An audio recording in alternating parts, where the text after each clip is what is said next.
ഞാനൊരു railway safety കമ്മീഷൻ്റെ ഒരാളാണ്. സാറ് പറഞ്ഞ 100% കറക്റ്റാണ്. ഇപ്പം ഞാൻ ചോദിച്ചു, പിന്നെ എന്തിനാണ് നിങ്ങൾ ഈ ടൊർണാഡോ? അപ്പോഴാണ് പുള്ളി പറയുന്നത്, അന്ന് ഈ ഒരു കാര്യം എന്ന് വെച്ചാൽ ഈ ട്രെയിനിൻ്റെ ആക്സിഡൻറ്റ് ഉണ്ടാവാൻ കാരണം തന്നെ പുള്ളി പറഞ്ഞു, അവിടെ ഒരു ഓൾറെഡി കംപ്ലൈൻറ്റ് വന്നിട്ടുണ്ടായിരുന്നു. ഈ റെയിൽവേ ഈ അഷ്ടമുടിക്കായൽ പെരുമൺ ബ്രിഡ്ജിന് മുമ്പ് ട്രാക്ക് അതൊരു ബെൻഡായിട്ടുണ്ട്, എസ് ഷേപ്പിൽ ബെൻഡുണ്ട് ഈ ബ്രിഡ്ജിൽ കയറി. അത് വീക്കാണെന്ന് പറഞ്ഞ് ഞങ്ങൾ അവിടെ നിന്ന് ഇത് കറക്റ്റ് ചെയ്യാൻ വേണ്ടി ടീമിന് പറ്റുന്നുണ്ടായിരുന്നു.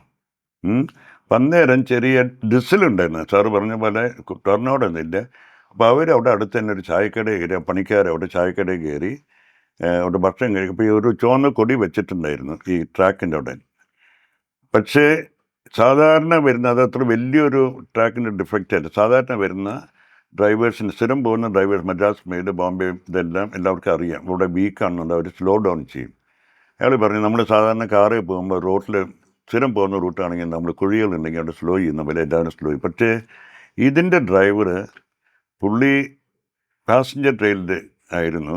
അയാളെ പ്രൊമോട്ട് ചെയ്ത് അയാളുടെ ഫസ്റ്റ് ജേർണിയാണ് ഈ ഐലൻഡ് എക്സ്പ്രസ്സിൽ. അപ്പം അയാൾക്ക് ഇവിടെ ഈ ട്രാക്ക് വീക്കാണെന്നുള്ളത് അറിയില്ല.